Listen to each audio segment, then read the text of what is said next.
Assalamualaikum warahmatullahi wabarakatuh. Selamat datang di laporan aktualisasi dan habituasi nilai-nilai dasar kedudukan dan peran PNS untuk mendukung smart governance bersama saya, Nur Majid Wahyuwardeni.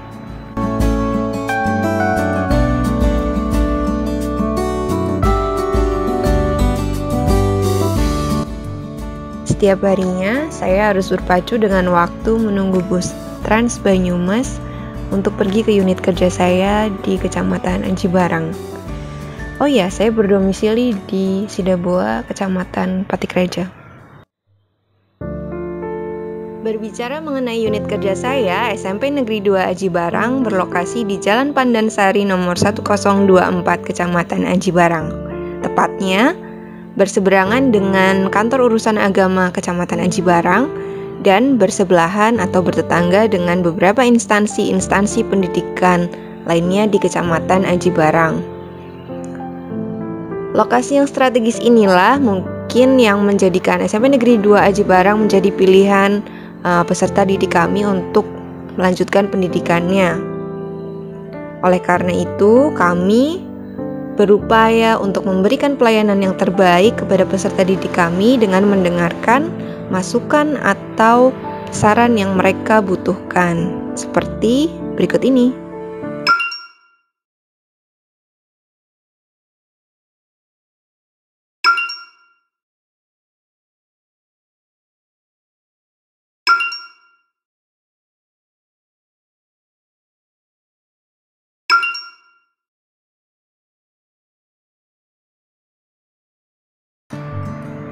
Berdasarkan fakta-fakta tersebut, saya tergerak untuk mengambil langkah pertama dengan pengoptimalan LMS untuk meningkatkan minat belajar bahasa Inggris siswa kelas 8 SMP Negeri 2 Aji Barang, Kabupaten Banyumas, sebagai salah satu solusi dan jawaban atas tantangan-tantangan yang diberikan oleh peserta didik saya.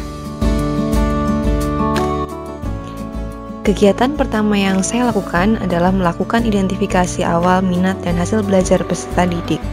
Dalam hal ini, saya berkonsultasi langsung dengan mentor saya, Bapak Agus Warno, untuk membahas tentang apa saja yang perlu saya siapkan, bagaimana antisipasinya, bagaimana proses evaluasinya, dan lain sebagainya dalam rangkaian kegiatan yang akan saya laksanakan nanti.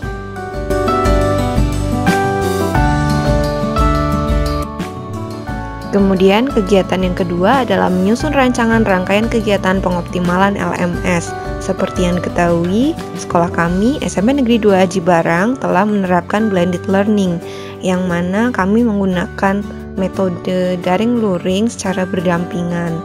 Kami menggunakan metode daring untuk mengoptimalkan pembelajaran melalui LMS. Kegiatan pertama yang saya lakukan di sini adalah membagikan angket dan pretest kepada peserta didik saya secara luring melalui website sekolah kami.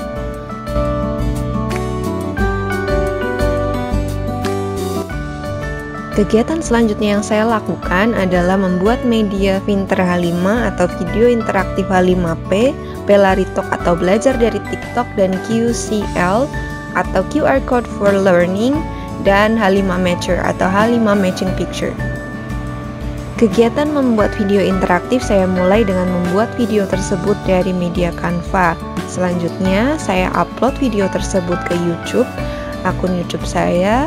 Kemudian baru saya embed atau saya linkkan video tersebut ke website sekolah kami untuk dibuat video interaktifnya. Berikut kira-kira video interaktif yang sudah saya buat.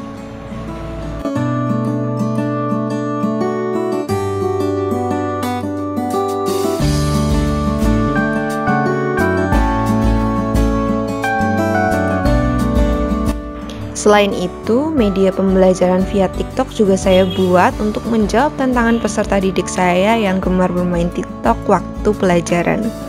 Hal ini sebagai bentuk win-win solution di antara kami, supaya mereka belajar, saya juga menyiapkan pembelajaran yang mereka sukai. Setelah membuat media untuk TikTok, saya lanjut untuk membuat media untuk kegiatan QCL atau QR Code for Learning. Awalnya saya menjadikan kegiatan ini untuk menambah vocabulary peserta didik atau kosakata peserta didik. Namun terkait dengan urgensi untuk drilling soal-soal menjelang PAT, akhirnya saya mengalihkan vocabulary menjadi soal-soal.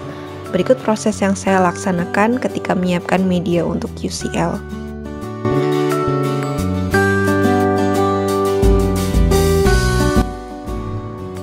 Proses pembuatan media untuk QCL ini terbilang cukup tricky dan challenging. Mengapa? Karena saya harus melakukan fase trial and error untuk menemukan apakah media ini dapat digunakan oleh peserta didik saya ataukah saya harus menggantinya. Seperti yang terlihat di sini, yang orange merupakan yang gagal. Media yang berhasil kemudian saya bawa ke percetakan untuk dilaminating.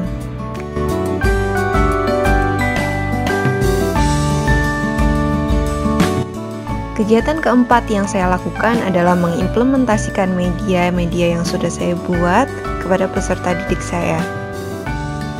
Dimulai dari video interaktif, matching picture, dan TikTok.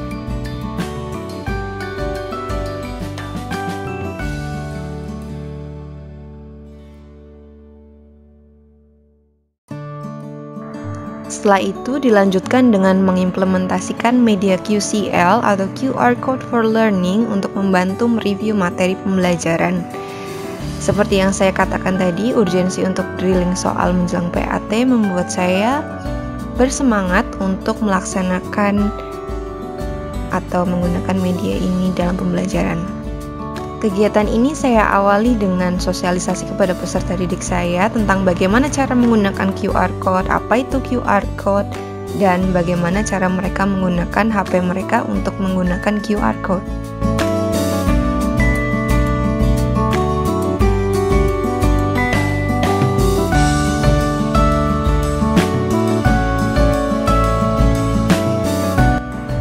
Kemudian setelah itu, kegiatan terakhir yang saya laksanakan adalah melaksanakan evaluasi dan tindak lanjut dari program yang sudah saya buat.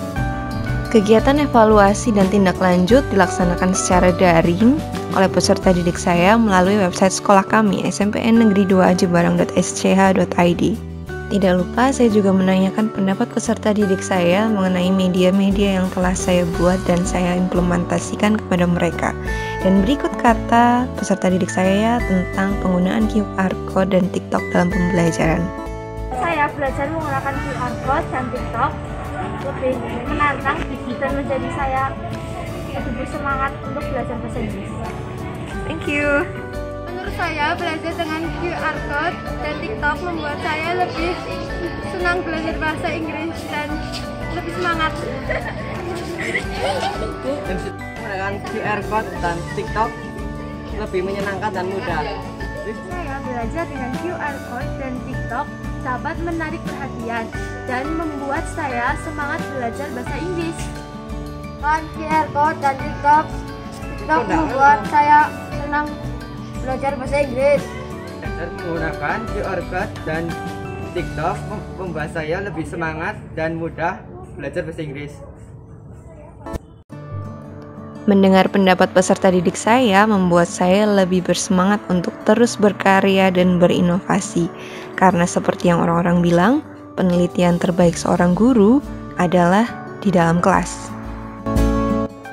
Terima kasih telah mengikuti segenap perjalanan aktualisasi dan habituasi saya. Saya mengucapkan terima kasih kepada segenap pihak yang telah membantu dalam pelaksanaannya. Akhir kata, wassalamualaikum warahmatullahi wabarakatuh.